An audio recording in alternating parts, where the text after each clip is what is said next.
বন্ধুরা, গরিব হওয়ার কারণে এই লোকটির স্ত্রী ডিভোর্স দেওয়ার পরিকল্পনা নেয়, কিন্তু এই লোকটি একদিন 25 মিলিয়ন টাকার লটারি জিতে যায়। এই কথাটি তার স্ত্রীর কাছে গোপন রেখে সে এমন এমন কাজ করতে থাকে যেগুলো দেখে আপনাদের পেট ব্যথা হয়ে যাবে হাসতে হাসতে। তো চলুন বন্ধুরা, কথা না বাড়িয়ে আমরা শুরু করি। আমরা দেখতে পাচ্ছি সেন্টি নামে একটি লোককে তার গাড়ির ভেতরে ঘুমোতে। সকালে যখন সেন্টির ঘুম ভাঙে তখন সে উঠে দেখতে পায় বেগুনা নামে এক পুলিশ অফিসার তার সামনে দাঁড়িয়ে আছে, আর সেন্টিকে বলছে যে বন্দরের পাশে এমনভাবে গাড়ি পার্কিং করা যাবে না। সে যাই হোক, সেন্টি তাড়াহুড়ো করে তার কাজে বেরিয়ে পড়ে, আর প্রতিদিনের মতো সে কাজে দেরিতে জয়েন করেছে। তাই সেন্টির মালিক তাকে টাকা দিয়ে কাজে থেকে বের করে দেয়। এরপর শেষবারের মতো সেন্টিকে দিয়ে প্রতিদিনের মতো বাথরুমটা পরিষ্কার করিয়ে নেয়। এই গাড়ি নিয়ে চলতে থাকে, কিন্তু হঠাৎই তার গাড়ির পেট্রোল শেষ হয়ে যায়। পেট্রোল আনার জন্য সে পাশের একটি পেট্রোল পাম্পে যায়, আর এই পেট্রোল পাম্পে সেন্টির বন্ধু পেট্রো কাজ করে। পেট্রো সেন্টিকে রিইউনিয়নের কথা বলে। মূলত এই রিইউনিয়নে কলেজ শেষ করা সমস্ত ফ্রেন্ড একসাথে দেখা করবে। তখন পেট্রোকে সেন্টি জানায় যে তার একটা জরুরি মিটিং রয়েছে তার ওয়াইফের সাথে। আসলে সেন্টির ওয়াইফ সেন্টিকে ডিভোর্স দিতে চায়। এরপর সেন্টি ওই মিটিংয়ে চলে যায় এবং সেখানে বলা হয় যে তারা যদি সত্যি ডিভোর্স চায় তাহলে তাদের মধ্যে সম্পত্তি আছে, সমান সমান ভাগ হবে। এমনটা যদি হয় তাহলে এইটা করতে 2 মাস সময় লেগে যাবে। তখন সেন্টির ওয়াইফ এতে খুব রেগে যায়, কারণ এই 2 মাস সেন্টির সঙ্গে সে থাকতে চায় না। এরপর সেন্টি মিটিং শেষ করে বাইরে চলে আসে। ওখান থেকে সেন্টির ওয়াইফ চলে যায়, আর তখনই সেন্টির লক্ষ্য পড়ে এক মহিলা লটারি বিক্রেতার ওপর। সেন্টি ওই বিক্রেতার কাছে যায় আর একটি লটারি কেটে নেয়। সেন্টি যখন টিকিট কিনছিল তখন সিগারেটের প্যাকেট বের করে একটি সিগারেট মুখে নেয় আর কেনা টিকিটটা ওই সিগারেটের প্যাকেটে রেখে দেয়। এরপর সেন্টি বাড়িতে আসে। বাড়িতে এসেই সিগারেটের প্যাকেটটা ডাস্টবিনে ফেলে দেয়। সকালবেলা সেন্টির ওয়াইফ ম্যাডি সমস্ত আবর্জনা নিয়ে বাইরের ডাস্টবিনে ফেলে দিয়ে আসে। এরপর সেন্টি স্নান করার জন্য বাথরুমে। সেই সময় বাথরুমের পাশে সেন্টির রেডিওটা চলছিল। সেখানে বলা হচ্ছিল যে 25 মিলিয়ন টাকার লটারি যিনি জিতেছেন তেনার খোঁজই পাওয়া যাচ্ছে না। এরপর সেন্টি দেরি না করে বাইরে দৌড়ে যায় ওই ডাস্টবিনের কাছে। এক সময় দেখা যাচ্ছে সেন্টি ওই ডাস্টবিনে উল্টে পড়ে যায় আর ব্যাকুল হয়ে সেই লটারিটা খুঁজতে থাকে। অবশেষে সেন্টি লটারির টিকিটটা পেয়ে যায়, আর রেডিওতে বলা সেই নাম্বারের সাথে টিকিটটা মেলাতে থাকে। আসলে 25 মিলিয়ন টাকার লটারি উইনার সেন্টিই ছিল। সেন্টি খুব খুশি হয়ে যায়। এই খুশির খবরটা সেন্টি মেডিকে জানানোর জন্য ফোন করছিল, কিন্তু মেডি কিছুতেই ফোন রিসিভ করছিল না। তাই সেন্টি দেরি না করে মেডি যেখানে কাজ করে সেখানে গাড়ি নিয়ে চলে যায়। ওখানে গিয়ে সেন্টি দেখতে পায় যে পাশে একটি গাড়ির ভেতর একজনকে কিস করছে। মূলত সেন্টি ভুল ভেবেছে। মেডির কলেজ ফ্রেন্ড মূলত মেডিকে কিস করতে চাইছিল, কিন্তু মেডি একদমই রাজি ছিল না। যাই হোক, সেন্টি এটা জানা ছিল না, তাই সে ওখান থেকে গাড়ি নিয়ে চলে যায় আর লটারির কথা সে মনে করে আবার খুশি হয়ে ওঠে। এরপর সেন্টি টিকিট নিয়ে ব্যাংকে যায়। সেন্টির হাতে টিকিট দেখে সমস্ত ব্যাংকের লোকজন সেন্টির ব্যাপারে কথা বলতে থাকে। এতে সেন্টি কিছুটা নার্ভাস হয়ে যায় আর সে তড়িঘড়ি করে ব্যাংক থেকে রওনা দেয়। ব্যাংকের ম্যানেজার সেন্টিকে বাধা দেওয়ার চেষ্টা করে, কিন্তু কোনো কথা না শুনে সেন্টি গাড়ি নিয়ে ওখান থেকে চলে যায়। সেন্টি যখন গাড়ি চালাচ্ছিল হঠাৎই ওই ব্যাংক ম্যানেজার এসে সেন্টিকে ডাকতে থাকে, আর সেন্টি চমকে যায়।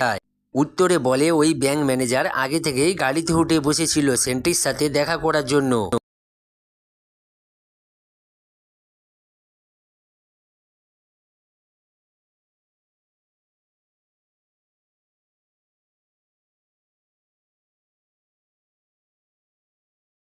এরপর ব্যাংক ম্যানেজার সেন্টিকে নিয়ে একটি হাইফাই রেস্টুরেন্টে চলে আসে।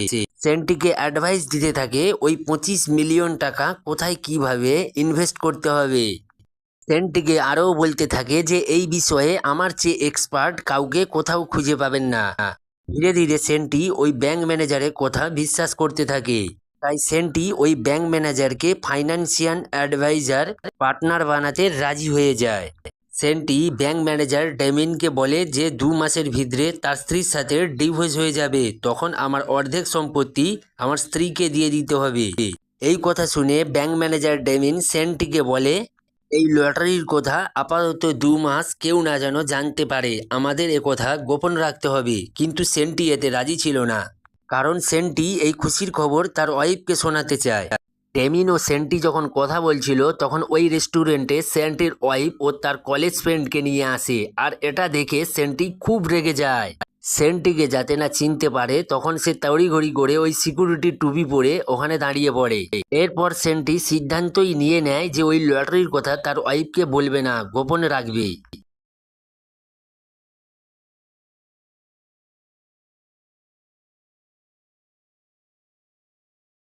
এরপর সেন্টি সুপার শপের সেলস বয়ের কাজ নেয়। যদিও সেন্টির কাজের কোনো দরকার নেই, কিন্তু সেন্টির ওয়াইফের কাছাকাছি থাকার জন্য সেই কাজটি বেছে নেয়।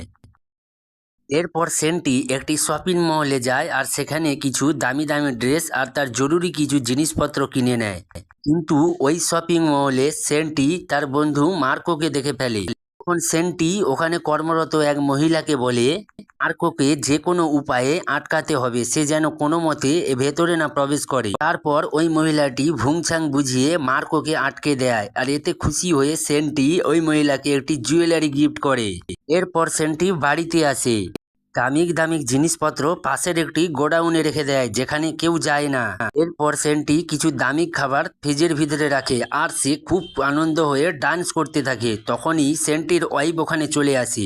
ততক্ষণ সেন্টি সোফায় শুয়ে পড়ে। সেন্টিকে দেখার আগে সেন্টি জামা কাপড় খুলে ওই সোফায় বসে পড়ে। আর সেন্টি মার্কার ও পেট্রোকে নিয়ে সমুদ্রে যায় সার্ফিং করতে। সার্ফিং এর শেষে তারা বিচে ফিরে আসে, আর কোথায় কোথায় লটারি নিয়ে মার্কো ও পেট্রো উল্টাপাল্টা বলতে থাকে। এই কথা শুনে সেন্টি খুব রেগে যায় আর দুজনকে চুপ থাকতে বলে। তখন মার্কো ও পেট্রোর মধ্যে সন্দেহ জাগে, আর সেন্টিকে বলতে থাকে, আরে তুই এই লটারিটা জিতিসনি তো? তখন হাসতে হাসতে সেন্ট্রি বলে, আরে আমি যদি লটারি জিততাম তাহলে আমি কি আমার ওয়াইফের অফিসে সেলস বয়ের কাজ করতাম? মার্কো পেট্রো সেন্ট্রি যখন গাড়ি নিয়ে ফিরছিল তখন তাদের সামনে মহিলা পুলিশ অফিসার বেগুনা আসে তাদের গাড়ি সার্চ করার জন্য। ওই মহিলা পুলিশ অফিসারকে দেখে সেন্ট্রি তড়িঘড়ি করে চাদর ঢাকা নিয়ে নেয়, কারণ ওই পুলিশ অফিসার জানে সেন্ট্রি 25 মিলিয়ন টাকায় লটারি জিতেছে। যদি তাদের বন্ধুদের বলে দেয় তাহলে তো সব ফাঁস হয়ে যাবে। বেগুনা ছানবিন করতে করতে গাড়িতে কিছু ড্রাগস পায় আর মার্কো পেট্রোকে গাড়ি থেকে নামতে বলে। তখন বেগুনার চোখ পড়ে পেছনে থাকা সেন্ট্রির দিকে, আর সেন্ট্রি তড়িঘড়ি করে বাইরে চলে আসে। সেন্ট্রিকে দেখা মাত্র ওই পুলিশ অফিসার হাসতে হাসতে বলে যে যাও তোমরা এনজয় করো। এই ব্যাপারটা মার্কো ও সেন্ট্রির মধ্যে সন্দেহ জাগে। তখন সেন্ট্রি বলে যে এই পুলিশ মহিলাটি আমার মাস্তুতো বোনের এক আত্মীয়, তাই ছেড়ে দিয়েছে। পরের দিন সকালবেলা সেন্ট্রির যখন ঘুম ভাঙে তখন দেখতে পায় যে অনেক বেলা হয়ে গিয়েছে। তড়িঘড়ি করে দৌড়ে দৌড়ে সে ওয়ার্কশপে পৌঁছে যায়।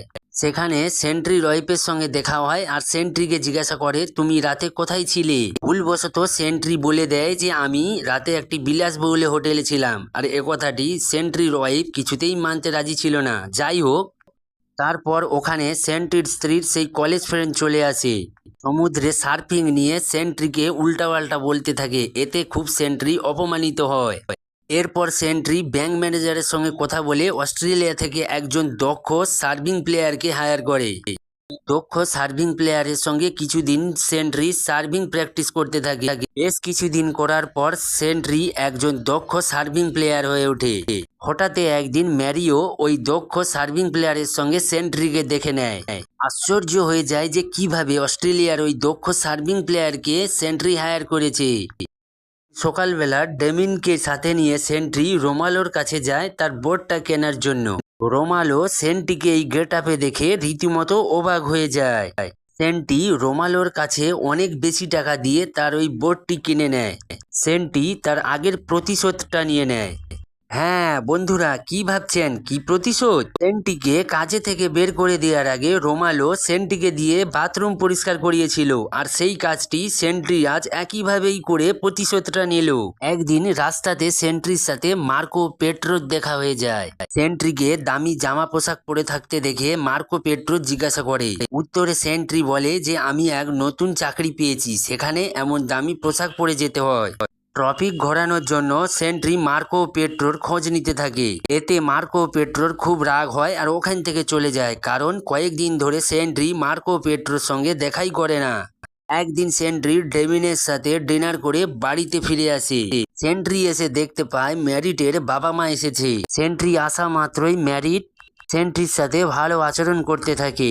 আসলে ম্যারিট চায় না যে তার বাবা মা আসল ঘটনা জানুক, কিন্তু সেন্ট্রি আসল ঘটনা তার বাবা মাকে বলে দেয়। একদিন রাত্রিতে সেন্ট্রি বাড়ি ফিরছিল উদাস মনে, আর তখনই তার বন্ধু মার্কো পেট্রোকে দেখে নেয়, যেখানে তারা একসঙ্গে তিনজন বসে ড্রিঙ্কস করত। এরপর সেন্ট্রি নিজের হোটেল রুমে ফিরে আসে আর বসে বসে চিন্তা করতে থাকে যে তার এত টাকা থাকা সত্ত্বেও নিজের একটা আপন মানুষ নেই, সে কত একা। ঠিক তখনই ডেমিনকে সে ফোন করে। তো পরের দিন সকালবেলা এক মহিলা এসে পেট্রোর অনেক প্রশংসা করে। পেট্রো মার্কারের কাছে এসে বলে সে একটা কাজের অফার পেয়েছে। একটা বড় সানগ্লাস কোম্পানি তাদের কাজের অফার দিয়েছে। এই কাজটা করতে পারলে তাদের 1 মিলিয়ন টাকা দেবে। সেন্ট্রি ওখানে আসে আর পাশের টেবিলে জেনে বুঝেই বসে পড়ে। সেন্ট্রিকে দেখে পেট্রো তাদের কাজের কথা বলে আর সেই অফারের কথা জানায়। এই কথা শুনে সেন্ট্রি অবাক হয় না, বরঞ্চ সে আরো সেলিব্রেট করতে থাকে। ওখান থেকে মার্কার বাড়িতে ফিরে আসে, আর বাড়িতে ফিরতেই তার ওয়াইফ জানায় মার্কারের কোনো এক দূর সম্পর্কের কাকি তার জন্য 1 মিলিয়ন টাকা রেখে গেছে। মার্কার এই বিষয়ে কিছুই জানে না, বরঞ্চ তার নামও কোনোদিন শুনেনি। আসলে সেন্ট্রি জেনে শুনে দুই বন্ধুকে 1 মিলিয়ন করে টাকা দিয়েছে। এদিকে সেন্ট্রি জানতে পারে মার্কো মনে মনে একটা প্ল্যানিং করছে। সে মূলত ওই সুপার শপ থেকে সমস্ত এমপ্লয়ারদের বার করে অল্প দামে ওই সুপার শপটাকে কিনে নিতে চায় মালিকের কাছ থেকে। এই কথাটা সুপার শপে সেন্ট্রি গিয়ে তার ওয়াইফ ম্যাডিকে বলতে চাচ্ছিল, কিন্তু ওখানে ম্যারিও থাকার কারণে কিছুই বলতে পারছিল না। সেন্ট্রির দেখা পেয়ে ম্যাডি তার উপর খারাপ ব্যবহার করে, কারণ সে প্রতিদিন কাজে দেরি করে আসে, আবার কোনো কোনো দিন তো আসেই না। সেন্ট্রি সুপার শপ থেকে বাইরে বেরোতেই মার্কো আর পেট্রো একটা নতুন গাড়ি নিয়ে আসে, আর সেই গাড়িতেই সেন্ট্রি উঠে পড়ে। এক জোরে গাড়ি চালাতে থাকে। সেন্ট্রি দুই বন্ধুকে বলছে এই সব গাড়ি কিনে টাকা খরচ না করে তাদের ফ্যামিলির পেছনে টাকা খরচ করা উচিত। এই কথা শুনে পেট্রো বলে আমাদের টাকা আমরা যেমন খুশি খরচা করব, আর আমরা গাড়ি কিনেছি, আমরা এখন বড়লোক হয়ে গেছি, এটা সেন্ট্রি মোটেও সহ্য হচ্ছে না। সেন্ট্রি গরিবই থেকে গেছে।